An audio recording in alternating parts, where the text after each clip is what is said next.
Welcome to Blizzard Fire. We hope this video helps fire up your solution. In this video, I will explain how to remove the Miata tombstone. First, ensure your vehicle is off and disconnect the negative battery terminal for safety. Next, unscrew the shift knob by turning it counterclockwise until it comes off. Then, gently pry up the window switch panel using a plastic trim tool to avoid scratching the console. This prepares the area for accessing the mounting screws. Now, let's access the fasteners. You will find 2 screws hidden beneath where the window switch panel was. Remove these. Next, look at the very bottom of the tombstone, near the transmission tunnel, and remove the 2 visible screws there. After that, gently pull the lower console trim piece away from the center to reveal any additional hidden screws or clips.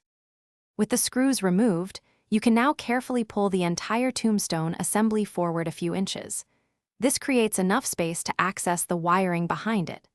Systematically disconnect all electrical connectors from the back of your radio and the heating, ventilation, and air conditioning controls. Take a moment to observe their positions. This will make reinstallation much smoother later on. Before completely removing the tombstone, double-check that all wires are fully disconnected and clear.